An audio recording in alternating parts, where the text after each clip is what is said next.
3D vector का type 3 पढ़ेंगे।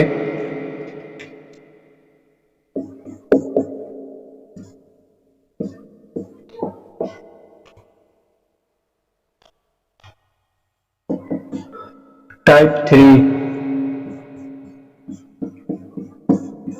3 पढ़ना है। तो 3 डायमेंशनल वेक्टर की चर्चा करेंगे इसमें हम लोग। 3 dimensional vector, 3 dimensional object quantity कौन सा होगा? 3 डायमेंशनल की बात करेंगे। वह ऑब्जेक्ट जो मूव करता है जिसमें चेंजिंग 3 डायमेंशनल होता हो।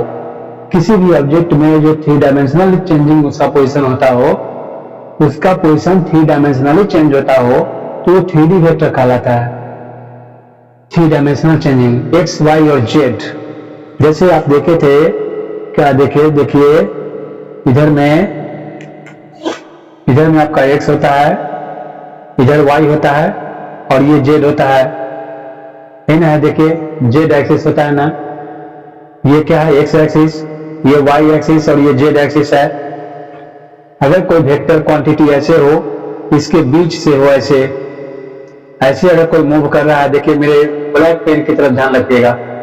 ये जब ऐसे मूव कर रहा है कोई, यहां से जब चलना शुरू किया, इसके हेड से, ये जो ब्लैक पेन है इसके हेड से आप इस पे परपेंडिकुलर डालिए एक्स एक्सिस पे, इसके हेड से आप वाई एक्सिस पे परपेंडिकुलर डालिएगा, जेड एक्सिस पे परपेंडिकुलर डालिएगा, तो तीनों साइड में आपको राइट एंगल ट्रायंगल ही बनेगा।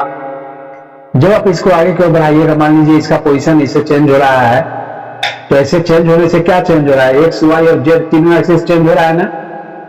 यहां से बढ़ा, मान लीजिए यहां से 1 मीटर बढ़ा, तो ये 1 मीटर ये एक्स में भी मूव किया है, वाई में भी मूव किया है और जेड में भी मूव किया है। तीनों एक्सिस में वो 1 मीटर मूव किया है, तो तीनों एक्सिस चेंज होता है।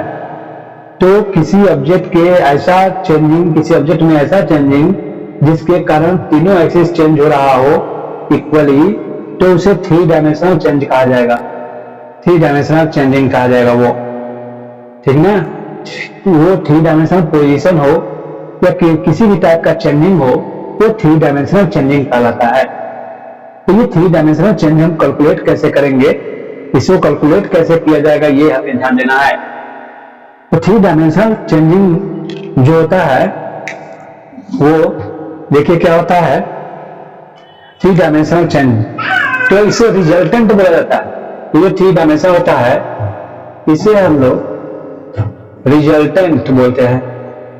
रिजल्टेंट 3 डायमेंशनल रिजल्टेंट बोलते हैं।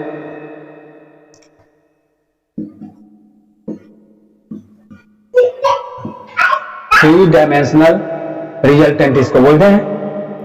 ये कैसे कैलकुलेट होगा ये देखना है। तो ये हम लोगों ने देखा क्या कि यहां पे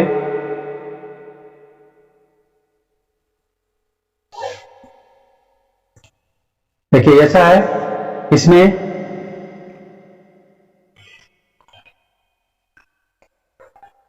इस टाइप से हमको 3 डायमेंशनल शेप फॉर्म करना है।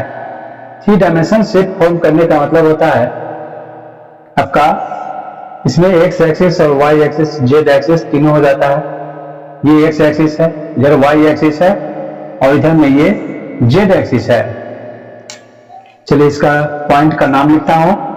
ओ, ए, बी, सी, डी, ई, एफ और जी है।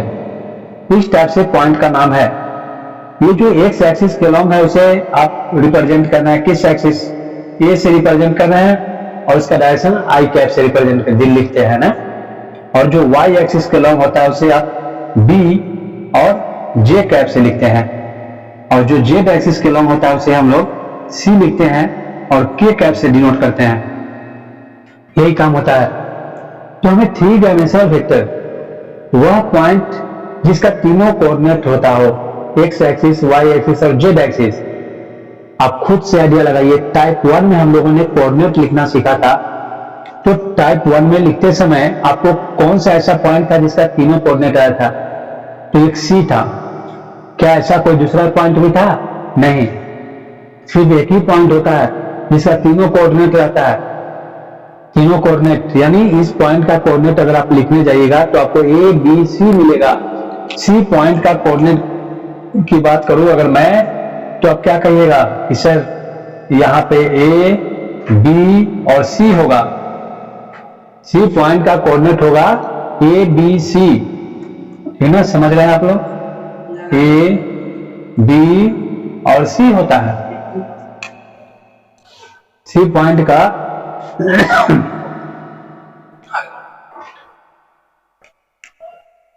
देखिए ए बी सी होता है, तो क्या होगा? सो देखिए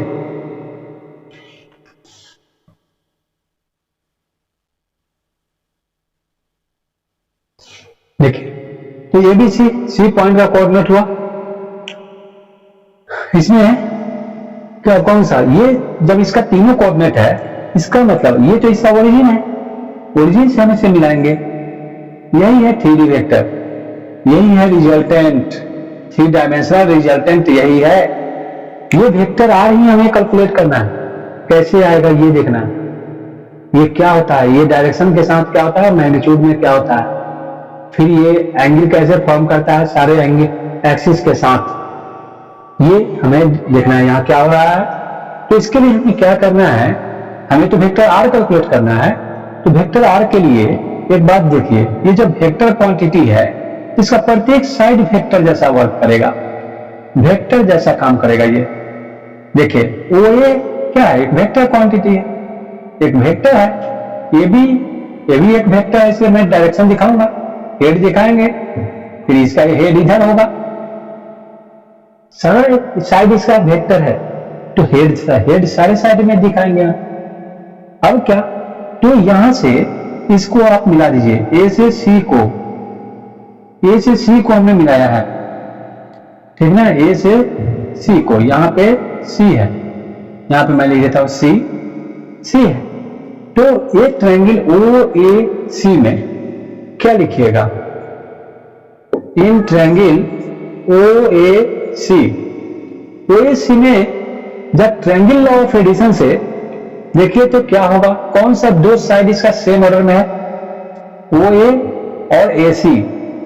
ओ ए का हेड ए सी के टेल से ज्वाइंट है ना, ए सी का हेड इधर है, ए सी का हेड इधर है और टेल इधर है, इसका हेड इसके टेल से कनेक्टेड है, इसलिए ओ ए और ए सी सेम ऑर्डर में होगा, सेम ऑर्डर में। तो ये ओसी क्या है, ओसी अपोजिट ऑर्डर में कहलाएगा। ट्रायंगल लॉ ऑफ एडिशन में आप पढ़ चुके हैं, मुझे बताने की जरूरत नहीं है, ये आप पहले पढ़े हुए हैं। तो इसे हम कैसे लिखेंगे, अपोजिट ऑर्डर वाला सेम ऑर्डर वाले के सम के बराबर होगा, यानी हम लिखेंगे ओसी वेक्टर इज इक्वल टू ओए वेक्टर प्लस एसी वेक्टर, यही होगा। इसे मैं इक्वेशन 1 मान लेता हूं। इसके बाद क्या होगा, तो इन ट्रायंगल, आपको एसी तो नहीं पता, ओए कितना है, ओए तो ए आई कैप दिया हुआ है, बट एसी मुझे नहीं पता है। यहाँ पे ओसी भी गिवन है वेक्टर आर, लेकिन एसी क्या है, एसी कुछ पता नहीं है आपको अभी। तो जो अननोन है, जिसको आप नहीं जानते हैं, उसको तो पहले पता करना पड़ेगा। तो कैसे निकाल सकते हैं इसको, ट्रायंगल को देखेंगे, किस ट्रायंगल का पार्ट है ये, किस ट्रायंगल का साइड है, ये साइड है आपका ए बी सी का। तो फिर हम इसे लिखेंगे इन ट्रायंगल ए बी सी। इस ए बी सी में बताइए दो सेम ऑर्डर में कौन दो साइड है, ए बी और ए बी सी। देखिए तो ए बी का हेड और बी सी का टेल ज्वाइंट है ना, तो इस दोनों का देखिए से सेम ऑर्डर में है, ये अपोजिट ऑर्डर में है, अपोजिट ऑर्डर वाला सेम ऑर्डर वाले के सम के बराबर होगा। तो फिर हम इसे लिख सकते हैं कैसे, AC vector is equal to, देखिए A B vector plus BC vector लिखेंगे हम। अब इस एसी वेक्टर को इक्वेशन 1 में रख दीजिए,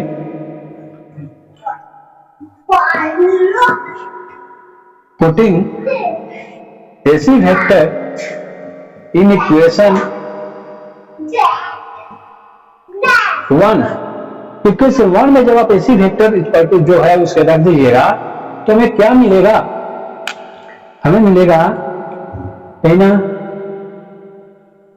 OC vector equal to OA vector plus AC की जगह क्या है इतना ना, ये रख देंगे हम AB vector plus BC vector, ये लिखूंगा। अब OC वेक्टर को किससे रिप्रेजेंट कर रहे हैं आप, वेक्टर R से, तो यहां मैं लिखूंगा वेक्टर R।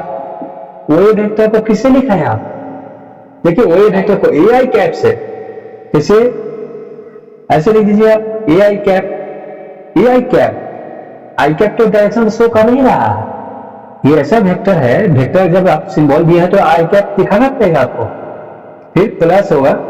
अब AB वेक्टर क्या है, AB ये किसके पैरेलल है, Y एक्सिस के ना, ये तो Y एक्सिस के पैरेलल है, तो BJ कैप लिखेंगे इसका, BJ cap plus BC vector क्या है, देखिए BC वेक्टर, तो BC वेक्टर को क्या लिखेगा, Z एक्सिस के पैरेलल है, इसलिए C के कैप लिखेंगे। ठीक है, ये आप जानते हैं। अब जब आपको रेक्टेंगुलर कंपोनेंट के टर्म में दिया रहे, ये रिजल्टेंट किस फॉर्म में गिवन है सो बताइए मुझे, ये रेक्टेंगुलर कंपोनेंट के फॉर्म में गिवन है कि नहीं, तो जब भी कोई वेक्टर क्वांटिटी, ये रेक्टेंगुलर कंपोनेंट है IJK, क्या है इसको क्या बोलते हैं, रेक्टेंगुलर कंपोनेंट, यहां पे रिजल्टेंट रेक्टेंगुलर कंपोनेंट के फॉर्म में है, तो इसका मैग्नीट्यूड हम कैसे निकालते हैं, भरे हुए रिजोल्यूशन ऑफ वेक्टर में, रिजोल्यूशन ऑफ वेक्टर में ऑलरेडी आप पढ़ चुके हैं, √A² प्लस B² पढ़ते थे पहले, लेकिन यहां पे तीनों एक्सिस आ जाता है, अभी तक जो भी पॉइंट आप पढ़े हैं सब में 2 एक्सिस आ रहा था, IJ, JK, ये सब,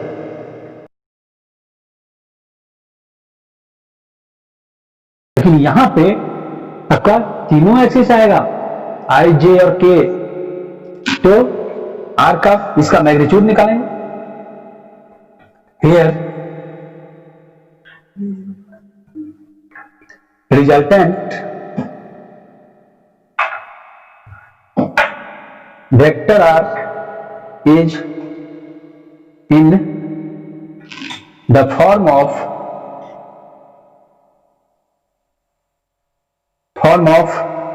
rectangular component, देख रहे हैं रेक्टेंगुलर कंपोनेंट के फॉर्म में है ये, तो इसका मैग्नीट्यूड ऑफ रिजल्टेंट होगा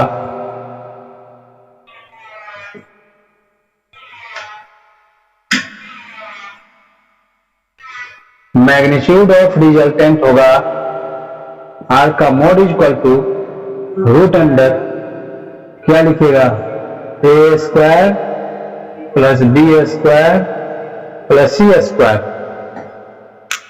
यही होगा, ये जो जानते हैं रेक्टेंगुलर कंपोनेंट के फॉर्म में है, इसलिए आप ऐसे लिखेंगे इसको। इसका नेक्स्ट स्टेप क्या होगा, इससे तो मैग्नीट्यूड मिलेगा रिजल्टेंट का, डायरेक्शन कैसे कैलकुलेट करेंगे, कैसे डायरेक्शन को बताएंगे कि क्या डायरेक्शन होगा इसका, तो डायरेक्शन बताने में ध्यान देना पड़ता है कि ये रिजल्टेंट तीनों एक्सिस में एक ही साथ चेंज कर रहा है, किसी वेक्टर का तीनों एक्सिस साथ ही साथ चेंज जो करता हो, सिमल्टेनियसली चेंज होता हो, तो वो 3D कहलाता है, तीनों एक्सिस के साथ, तो फिर एंगल भी तीनों के साथ फॉर्म कर रहा होगा ना, वो एंगल तीनों के साथ डिफरेंट एंगल पे भी हो सकता है। देखिए कैसे होगा कि डिफरेंट एंगल पे हो सकता है कि नहीं, तो जरा देख लीजिए, यहां मैं दिखा देता हूं आपको, पॉइंट को विजुअलाइज होना चाहिए। देखिए मैंने कहा कि इस तीनों के साथ जब कोई वेक्टर क्वांटिटी ऐसे है, इससे जब कोई एक बीच से जा रहा है, ऐसे जा रहा है ना बीचों बीच, जब बीचों बीच जा रहा है तो तीनों के साथ सेम एंगल फॉर्म कर रहा है, लेकिन थोड़ा इधर ये घूम गया तब डिफरेंट होगा ना, थोड़ा इधर घूम जाएगा तो डिफरेंट एंगल होगा कि नहीं, थोड़ा ये इधर घूम जाएगा, ऐसे जाने लगे, थोड़ा ऐसे जाने लगे, इसलिए वो डिफरेंट एंगल पे जा सकता, लेकिन किसी भी एंगल पे जाएगा तो तीनों एक्सिस के साथ वो एंगल फॉर्म करेगा, तीनों एक्सिस के साथ ये रिजल्टेंट फॉर्म करेगा एंगल। तो इसको हम कैसे क्या करेंगे, तो कहेंगे क्या कि ये रिजल्टेंट एक्स एक्सिस के साथ कैसा एंगल फॉर्म करता है। तो रिजल्टेंट एक्स एक्सिस के साथ अल्फा एंगल फॉर्म करता है, और वाई एक्सिस के साथ बीटा एंगल फॉर्म करता है, और जेड एक्सिस के साथ गामा एंगल फॉर्म करता है। और उसे हमें कैलकुलेट करना है, उससे हमें डायरेक्शन मिल जाएगा रिजल्टेंट का, 3D वेक्टर का डायरेक्शन मिल जाएगा। देखिए यहां पे क्या है,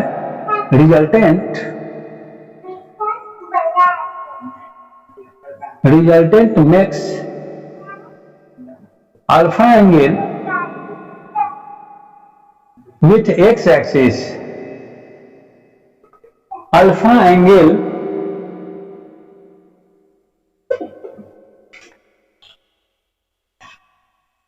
alpha angle with x axis, x axis के साथ ये अल्फा एंगल फॉर्म करेगा, यानी ये रिजल्टेंट यहाँ पे आपका एक्स के साथ अल्फा एंगल फॉर्म कर रहा है। तो क्या होगा, टेन अल्फा लिखेंगे। एक बात देखिए, यहाँ पे कौन सा एंगल, ये जब अल्फा है तो यहाँ पे क्या लेंगे हम, कॉस, साइन, टेन, कॉट, कौन सा ट्रिग्नोमेट्रिकल फंक्शन यहाँ पे आएगा ये आपको बताना है। तो कौन सा ट्रिग्नोमेट्रिकल फंक्शन यहाँ पे आएगा, देखिए ये एक्स एक्सिस के लॉन्ग या ये इस ट्रायंगल में, ये जो ट्रायंगल है इस ट्रायंगल का सबसे बड़ा साइड कौन होगा, ये रिजल्टेंट होगा। देखने में भले ही बोर्ड पे आपको सबसे छोटा दिख रहा है, लेकिन इस पूरे का सबसे बड़ा साइड पूछा जाए कौन है तो यही बोलना होगा, यही सबसे बड़ा साइड होगा। आप इमेजिन कीजिए ना अपने रूम में एक कॉर्नर से डायगोनली अपोजिट कॉर्नर पे जाइए, यहां से चलकर इस कॉर्नर से चलिए, है ना, इस कॉर्नर से ऐसे चले और ऐसे होते होते सीधे यहां से ऐसे ऊपर वाले कॉर्नर में जा रहे हैं। तो ऐसे जा रहे हैं, ये सबसे बड़ा साइड होगा ना, इससे बड़ा कोई साइड हो ही नहीं सकता है, तो ये सबसे बड़ा साइड है। यानी ये जो भी ट्रायंगल इसके अंदर फॉर्म होगा ये हाइपोटेनस होगा उसका। तो एक साइड तो पता चल गया ट्रायंगल का कि ये हाइपोटेनस है, और दूसरा कौन सा साइड होगा, परपेंडिकुलर होगा या बेस होगा, ये बात है। तो ये मेन मैटर है, क्या कीजिएगा, जिसके साथ एंगल फॉर्म होता है उसमें एक बेस होता ही है। तो ये तो आपका हाइपोटेनस है, ये बेस हो ही नहीं सकता। इसके बाद वाला जो साइड बचा वो क्या होगा, वो बेस होगा। तो ये बेस हो गया और ये हाइपोटेनस हो गया। ये बेस और हाइपोटेनस के बीच कौन सा ट्रिग्नोमेट्रिक का फंक्शन आता है, साइन, कॉस या टैन, कॉस थीटा ना, cos theta is equal to base by hypotenuse होता है। यहां पे हम कॉस को अप्लाई करेंगे, कॉस अल्फा। देखिए यहां मैं लिखूंगा क्या, cos alpha is equal to होगा ये, cos alpha is equal to base by hypotenuse. Base क्या है, ओ ए, और हाइपोटेनस क्या है, ओ सी। ये होता है। तो ओ ए की जगह पे मैं क्या लिखूंगा, ए आई कैप, तो ए आई कैप लिखूंगा मैं, ए आई कैप। और ओसी क्या है, ओसी इक्वल टू वेक्टर आर है, वेक्टर आर है, यही आएगा ना, समझ गए। तो इसमें जो भी कुछ आपको नया लगता है उसे नोट कर लीजिए। फिर इसके बाद वाले स्टेप में हम लोग रिजल्टेंट जो सेकेंड ये वाई एक्सिस के साथ जो एंगल फॉर्म करेगा उसे लिखेंगे, जेड एक्सिस के साथ, और फिर इसको हम लोग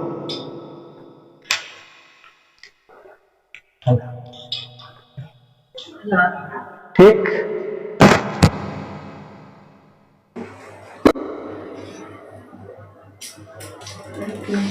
हिमांशु बोलिए, अभी तक जो बताया हूं इसमें कहीं डाउट, कोई को भी डाउट, कोई इसमें जो नया लगा है आपको वो नोट कर लीजिए। कोई को भी कहीं डाउट हो पूछिएगा। अभी डिस्कनेक्ट किया माइक, वहां पे ध्यान दीजिएगा।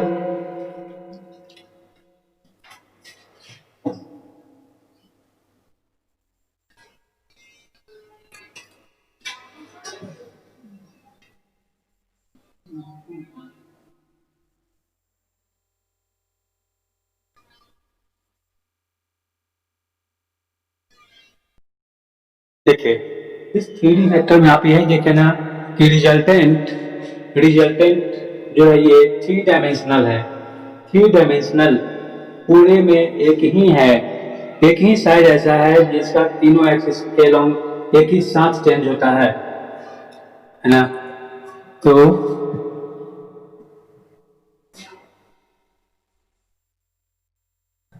ये तीनों एक्सिस के साथ ही साथ चेंज होता है।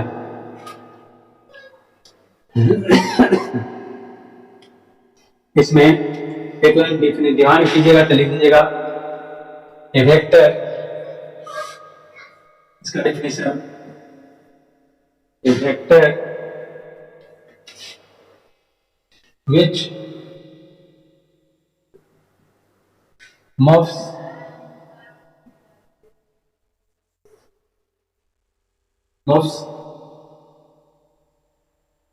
along x axis, y axis and z axis simultaneously.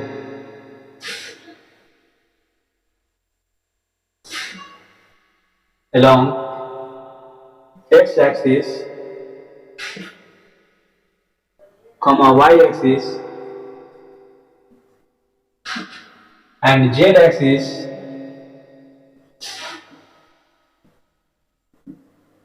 simultaneously.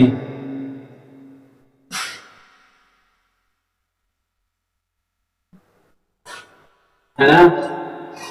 तो जो तीनों एक्सिस के लॉन्ग होता है एक ही साथ, वो आपका 3 डायमेंशनल कहलाता है। तो ये 3 डायमेंशनल को ही रिजल्टेंट कहा जाता है। रिजल्टेंट फर्स्ट एक्स एक्सिस के साथ जो एंगल फॉर्म कर रहा है वो कौन सा एंगल है, अल्फा है। और रिजल्टेंट सेकेंड वेक्टर के साथ जो एंगल फॉर्म कर रहा है वो बीटा है।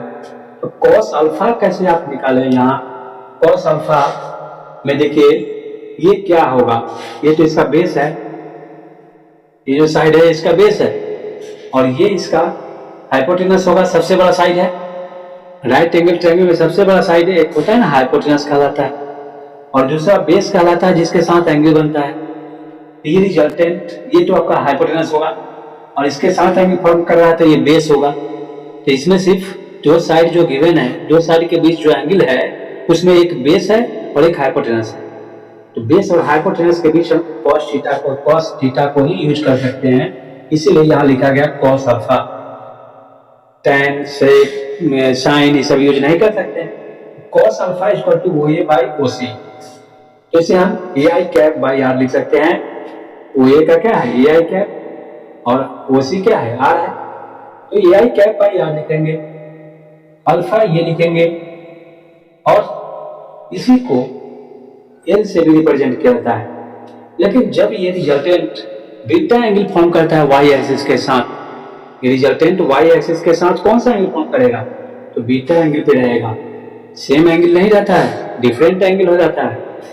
तो यहाँ पे बीटा एंगल जब फॉर्म करेगा तो फिर इसमें भी वही बात होगी, ये बेस होगा, वाई एक्सिस बेस होगा और ये हाइपोटेनस होगा।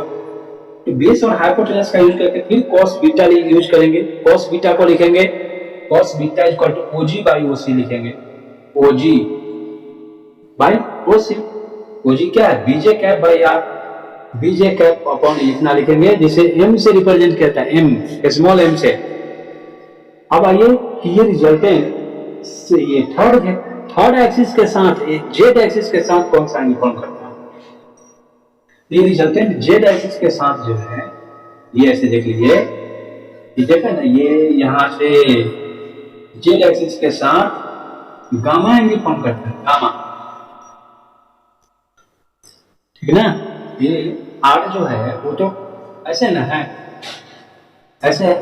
तो ये जेड एक्सिस के साथ में गामा एंगल फॉर्म कर रहा है, ये निकालेंगे तो क्या होगा, इसमें भी आपका ये इसका हाइपोटेनस होगा और ये बेस होगा। इसी दोनों के बीच एंगल फॉर्म हो रहा है, इसमें एक सबसे बड़ा साइड है और दूसरे के साथ एंगल फॉर्म हो रहा है। तो जिस सबसे बड़ा साइड हो तो आपका हाइपोटेनस, और जिसके साथ एंगल फॉर्म कर रहा है वो बेस है। बेस बाय हाइपोटेनस होता है, इसलिए हम इसे लिखेंगे cos gamma equal to base upon hypotenuse. Base है कौन सा, बेस होगा ओई, ओई अपॉन हाइपोटेनस कौन है, ओसी है। तो इसे हम और क्या लिख सकते हैं, ओई को सी के कैप लिख सकते हैं। सी के कैप अपॉन ओसी क्या है, वेक्टर आर लिखेंगे, वेक्टर आर। तो सी के कैप है और ये गामा इक्वल टू हम इसे लिख सकते हैं cos inverse, cos inverse C K cap upon vector are, यही होगा, जिसको किससे रिप्रेजेंट करते हैं, एन से, स्मॉल एन से रिप्रेजेंट किया जाता है।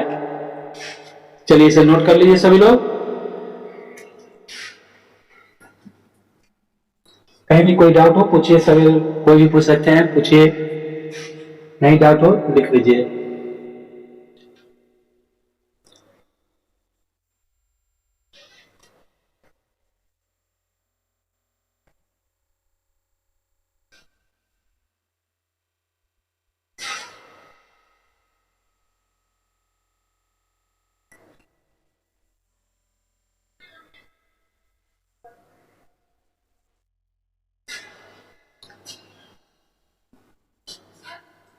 देखिए नेक्स्ट स्टेप क्या है इसका,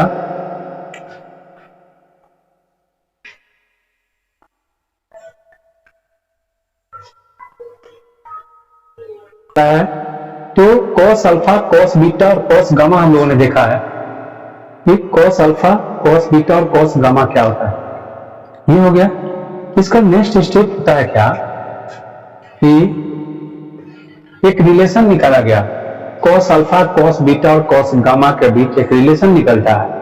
वो रिलेशन कैसा होता है, सो देखिए, रिलेशन बिटवीन है, relation among cos alpha, cos beta and cos gamma, इसके बीच रिलेशन कैसा रहता है, देखिए cos square alpha plus cos square beta plus cos square gamma equal to 1 होता है। इसे हमें प्रूफ भी करना पड़ता है, प्रूफ करना पड़ेगा कि cos square alpha, cos square beta, cos square gamma क्या होता है, इक्वल टू 1 कैसे होता है, ये हमें प्रूफ करना है। ठीक,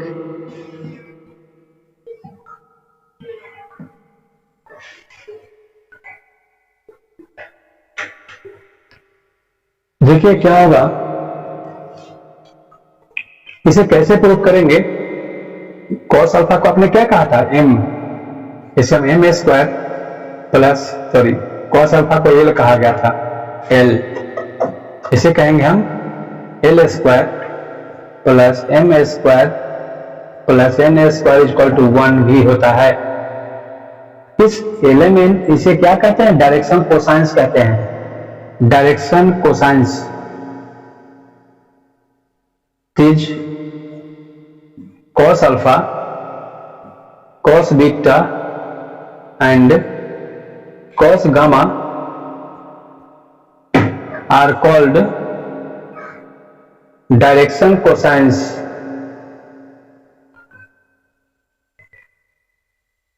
देखिए डायरेक्शन कोसाइंस क्या है, ये डायरेक्शन कोसाइंस cos तो ट्रिग्नोमेट्रिकल फंक्शन, और cos के टर्म में ही ये डायरेक्शन इसका पता चल रहा है। रिजल्टेंट का डायरेक्शन किस फॉर्म में मिल रहा है आपको, क्रॉस के फॉर्म में, और ये इसीलिए इसको कहा जाता है डायरेक्शन कोसाइंस कहा जाता है, डायरेक्शन कोसाइंस। इसके तीनों cos अल्फा, cos बीटा और cos गामा के बीच एक रिलेशन निकला, तो ये सबका सम 1 के बराबर हो जाता है। कैसे आता है, cos अल्फा, इसे हमें प्रूफ करना है, प्रूफ करना है।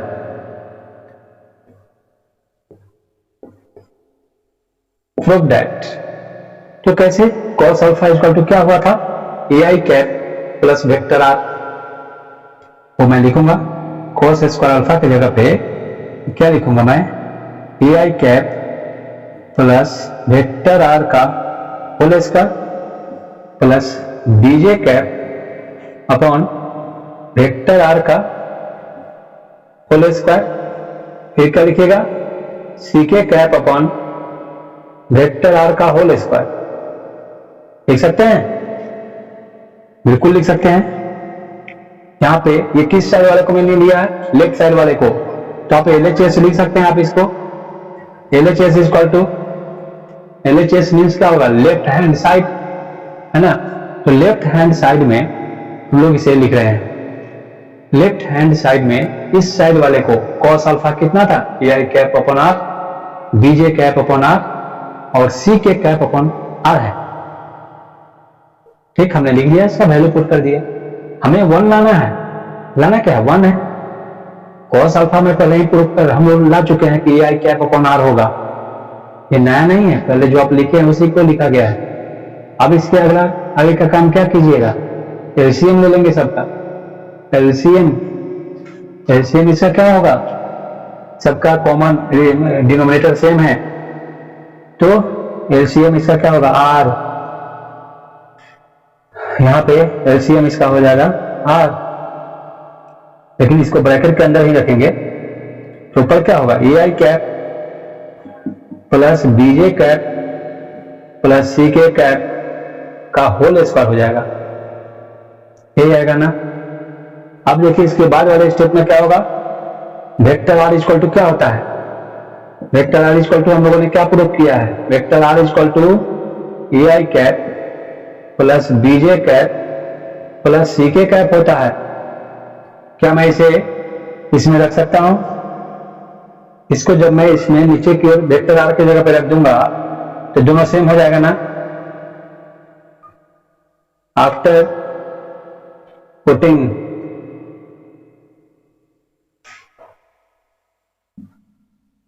पुटिंग वेक्टर आर क्या होगा, ऊपर होगा AI cap plus BJ cap plus C k cap upon नीचे AI कैप BJ कैप और C के कैप का होल स्क्वायर लिखेंगे। ठीक है, सेम आ गया। काट सकता हूं मैं इसको, काटूंगा तो क्या होगा, 1 का होल स्क्वायर बराबर 1 आ जाएगा, यानी प्रूफ हो गया ना। देख ली कैसे प्रूफ हुआ है, यहां पे ठीक है।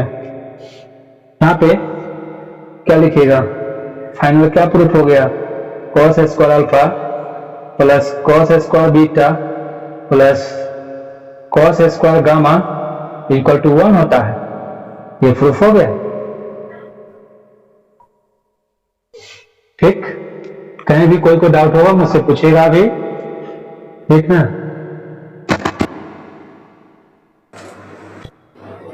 इसमें से बताइए, कोई को कहीं भी डाउट हो किसी स्टेप में मुझसे पूछ सकते हैं, अभी नहीं डाउट हो तो लिखिए, कोई बड़ा पॉइंट तो है नहीं।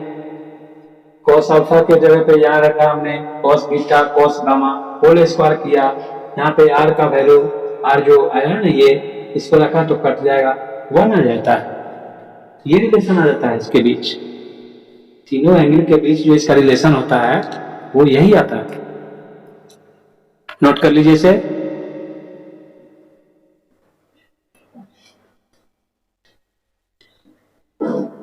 देखिए साइन के टर्म में इसमें होता है, आपको कहेगा साइन के टर्म में कहता है क्या जानते हैं, sine square alpha plus sine square beta plus sine square gamma equal to 2 होता है। ठीक ना, sine square alpha plus sine square beta plus sine square gamma equal to 2 होता है। लीजिए इसमें 2 हो जाएगा, कैसे, देखिए हम लोग जानते हैं पहले से कि साइन स्क्वायर अल्फा या theta, sine square alpha plus cos square alpha equal to क्या होता है, 1 होता है।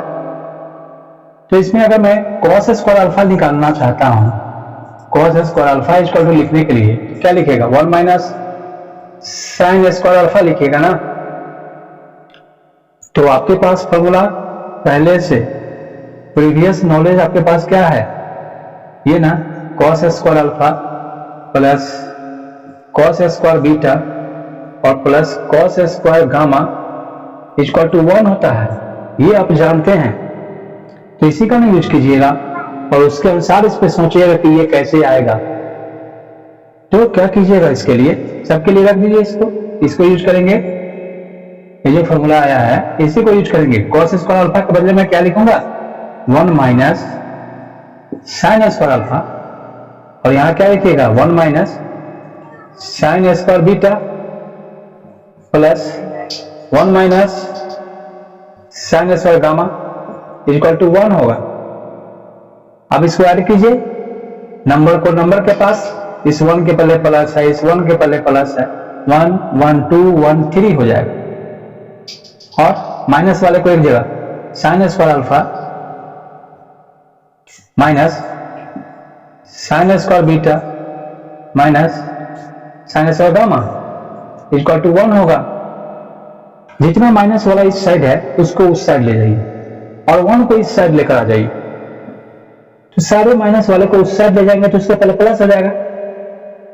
तो इधर पहले ले आइए, उधर से 1 को, क्या होगा 3 माइनस 1, और इधर में क्या होगा sign square alpha plus sine square beta plus sine square gamma, ये होता है।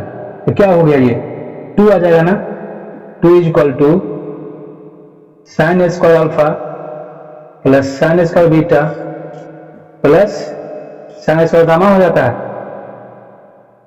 ये निकालना है हमें, हो गया प्रूफ, ठीक है। इसे तो हमने प्रूफ कर लिया, नोट कर लीजिए इसे। सभी लोग कहीं डाउट हो पूछिएगा, कहीं भी कोई डाउट हो तो मुझसे पूछिए, नहीं तो नोट कर लीजिए। इसका क्या है बताऊंगा।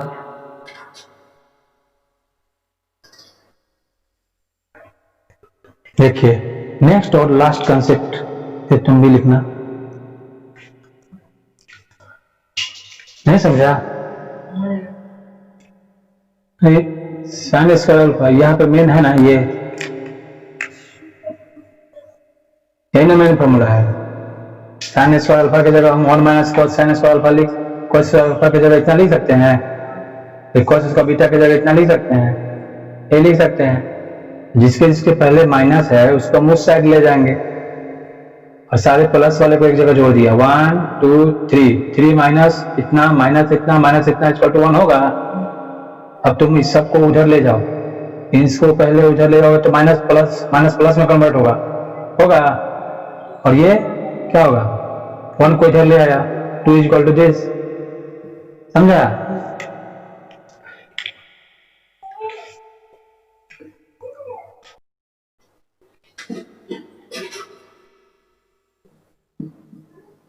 Determine angle between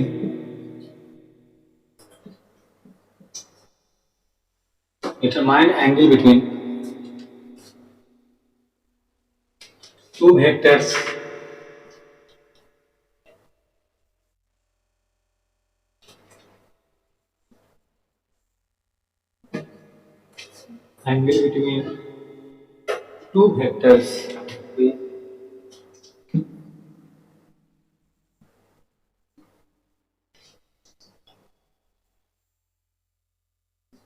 इसे क्या करें, डिटरमाइन एंगल बिटवीन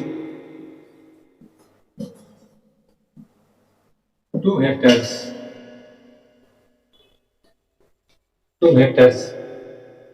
इन 3D वेक्टर।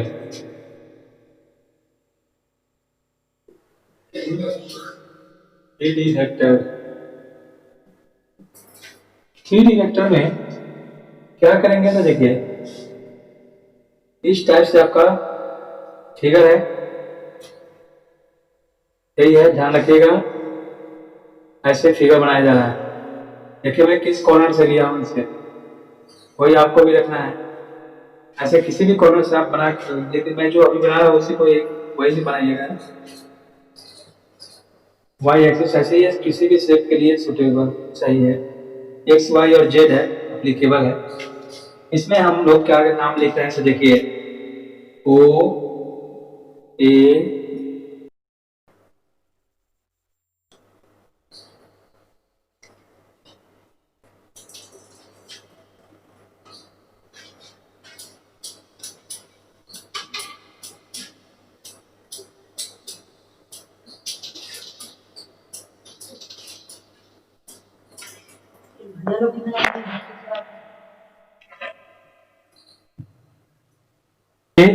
क्या होगा यहाँ, अभी जो मैं बताया हूँ आपको एक यूनिक पॉइंट है, यूनिक है, यूनिक के साथ साथ ये आपका इम्पोर्टेंट भी है, इम्पोर्टेंट पॉइंट है, और लास्ट पॉइंट है 3D का, ये बहुत बड़ा भी नहीं है। इसके बीच में यहाँ पे कह रहा है क्या कि एंगल, दो वेक्टर के बीच आपको एंगल निकालने के लिए कह रहा है फाइंड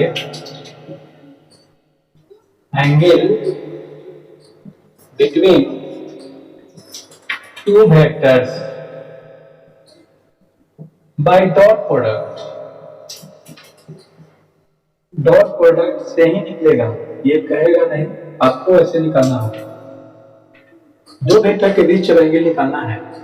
जैसे आपका क्वेश्चन क्या है, कोई वेक्टर और ओजी वेक्टर के बीच, ओई और ओजी वेक्टर के बीच, फिर ओए और ओजी वेक्टर के बीच एंगल निकालना है। एंगल बिटवीन ओए वेक्टर एंड ओजी वेक्टर, इसके बीच हमें एंगल निकालना है। अब कैसे एंगल निकालेंगे? बाय डॉट प्रोडक्ट का। आप जानते हैं कि डॉट प्रोडक्ट से क्या रूल होता है इसका एंगल निकालने का? बाय डॉट प्रोडक्ट एंगल निकालने का क्या रूल है? cos theta equal to vector A dot vector B upon mod A और मोड बी। यहाँ पे ये भी बात क्लियर कर दिया है कि तीनों साइड, तीनों एक्सिस का जो लेंथ है वो इक्वल है, यानी क्यूब टाइप का होगा, क्यूब, जैसे क्यूब टाइप का, जैसे आपका माचिस जो होता है वो तो क्यूबॉइड ना होता है, लेंथ और ब्रेथ अलग अलग होता है, और क्यूब आप उसे कहते हैं जिसका प्रत्येक फेस स्क्वायर टाइप का होता है, प्रत्येक साइड सेम लेंथ का हो, तो क्यूब कहलाता है। लेकिन होता है 3 डायमेंशनल ना, यहाँ पे मान लीजिए क्यूब की बात हो रही है, ऐसे किसी का भी कहेगा तो निकाल सकते हैं। तो क्यूब में यहाँ पर ए आई कैप लिखा गया, इसको यहाँ भी ए जे कैप लिखा गया, और इसको भी ए के कैप लिखा गया, एक एक कैप कहा गया कि इसके बीच एंगल बनाइए। तो कैसे निकालेंगे? ए और बी दिया हुआ, जो वेक्टर है कौन यहाँ पे, वो ए वेक्टर है फर्स्ट और ओजी वेक्टर है सेकंड। हम इसको मिलाएंगे पहले, ओ ए वेक्टर को ओ से ए वेक्टर का, वो ए वेक्टर ये, O A vector equal to A I cap होगा, O A vector equal to A I cap होगा, मैं लिखूंगा। अब ओजी वेक्टर तो यही है ना, ओ से जी को मिलाएंगे हम, ओ से जी को मिलाएंगे, देखिए यही है। तो ओजी वेक्टर को हम क्या लिखेंगे? जब एक बात देखिए, ओजी वेक्टर किस एक्सिस के बीच है? ओजी वेक्टर अगर कोई कहे वेक्टर के टर्म में, रेक्टेंगुलर कंपोनेंट के टर्म में लिखने के लिए, तो क्या लिखिएगा? आप तो जानते हैं ना, कोई वेक्टर इसके बीच अगर जा रहा है तो इसका रेक्टेंगुलर कंपोनेंट हम कैसे लिखते हैं? जानते हैं आप लोग कैसे लिखा जाता है? जैसे हम लोग आई और जे के टर्म लिखेंगे, जो जिस के बीच में होगा, ये किस एक्सिस के बीच में है? ये आपका है इधर जेड एक्सिस और इधर एक्स एक्सिस के बीच में है। इसका कंपोनेंट हम कैसे लिखेंगे? OG vector equal to A I cap plus A K cap लिखेंगे, A K cap. Rectangular component के टर्म में ऐसे नहीं लिखते हैं, कोई दिक्कत नहीं होनी चाहिए। आई और जे में ऐसे एक के बीच दिखा रही है। तो ये जो दोनों दिया हुआ है, यहाँ पे cos थीटा निकलना है। cos theta equal to formula है आपका OA vector dot OG vector upon OA का मैग्नीट्यूड और ओजी का मैग्नीट्यूड। ओए वेक्टर कितना है? ए आई कैप, और ओजी वेक्टर कितना है?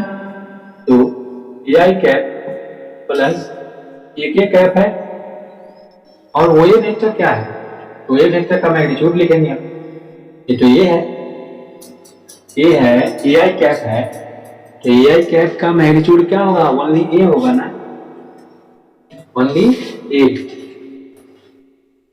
ए आई कैप का मैग्नीट्यूड क्या होगा, सिर्फ ए होगा, रूट ए स्क्वायर नहीं होगा, नहीं हो सकता है। अच्छा, ए आई कैप का मैग्नीट्यूड ओनली ए होगा, और इसका मैग्नीट्यूड क्या होगा, रूट अंडर ए स्क्वायर प्लस ए स्क्वायर होगा ना। ए I cap plus A K cap का मैग्नीट्यूड क्या होगा, रूट अंडर ए स्क्वायर प्लस ए स्क्वायर, जानते हैं हम। अब इसे सॉल्व करेंगे, तो ए आई कैप से पहले मल्टीप्लाई कीजिए, ए से ए में मल्टीप्लाई कीजिएगा तो क्या होगा, A square I cap dot I cap plus फिर ए से इसमें मल्टीप्लाई कीजिएगा तो फिर क्या होगा, A square I cap dot के कैप, ये ना होगा, और अंदर नीचे में क्या होगा, ए रूट अंडर 2a स्क्वायर, ऊपर में क्या लिखिएगा बताइए, ए स्क्वायर, और आई आई के बीच में क्या होता है, एंगल 0 डिग्री, तो cos 0 डिग्री का वैल्यू 1 होता है, 1, तो हम ऊपर लिख सकते हैं ए स्क्वायर इंटू 1 प्लस ए स्क्वायर लिखेंगे आई कैप डॉट के कैप के बीच क्या होगा, आई कैप डॉट, ठीक है, आई कैप डॉट के कैप के बीच एंगल कितना डिग्री होगा, 90 डिग्री। एक्स एक्सिस में आई है और के कैप है जेड एक्सिस के नाम, तो दो एक्सिस के बीच एंगल कितना डिग्री बनता है, 90 डिग्री बनता है, 90 डिग्री। हाँ, तो यहाँ पर ए आई और के बीच में दो एक्सिस के बीच कौन सा एंगल होता है,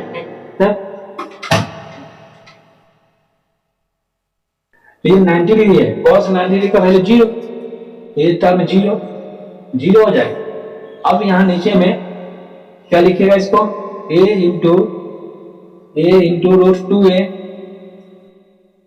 रूट 2a हो जाएगा बाहर, नहीं आएगा तो ऊपर कितना आ जाएगा, ये तो 0, ये टर्म ऊपर आएगा आपका a स्क्वायर बाई नीचे आएगा कितना, root 2a square, root 2a square, a square से a स्क्वायर कैंसिल, तो आपको आया कितना, cos थीटा इक्वल टू 1/√2, यानी थीटा इक्वल टू क्या लिखेगा, cos इनवर्स 1/√2, नहीं ना, तो ये कितने डिग्री का वैल्यू होता है, 45 डिग्री का, यही दोनों के बीच में एंगल निकल के आ गया। 3D वेक्टर में दो वेक्टर के बीच एंगल निकाल लेंगे ऐसे ही ना, डॉट प्रोडक्ट का यूज करके। इसमें कहीं भी कोई को कहीं डाउट हो तो पूछिए मुझसे, डॉट प्रोडक्ट पढ़े हैं इसलिए दिक्कत नहीं होनी चाहिए, और ये यूनिक पॉइंट है, ये औरों से यूनिक है, बहुत सारे बच्चे बहुत सारे टीचर भी नहीं जानते हैं, ये यूनिक पॉइंट है, ठीक ना, इसे नोट कर लीजिए, स्टार लगा लीजिए, VVID के, बोलिए। नहीं तो ये कंसेप्ट हो गया ना, तो इसी टाइप का क्वेश्चन दिया जाएगा आपको, मैं दे रहा हूं अभी, उसको बनाइएगा घर पे, कल डिस्कस करूंगा मैं, है ना। जैसे ये जो वेक्टर, ये जो 3D वेक्टर है, 3D फिगर है, इसमें से किसी भी दो साइड के बीच एंगल कर सकता है निकालने के लिए, किसी भी दो साइड के बीच कर सकता है, वो कहीं भी चारों कॉर्नर से कहीं भी कोई कॉर्नर कहेगा, बताएगा इस दोनों के बीच एंगल बताइए क्या हो, तो डॉट प्रोडक्ट का यूज करेंगे, और हम उसका रेक्टेंगुलर कंपोनेंट में लिखना जानते ही हैं, तुरंत लिख देंगे, नोट कर लीजिए इसे।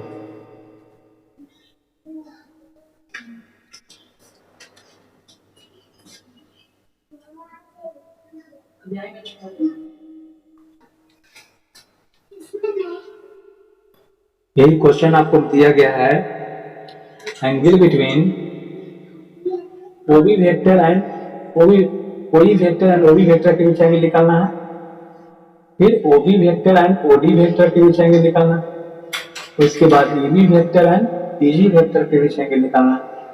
ये 3 क्वेश्चन आपको घर से करके लाना है।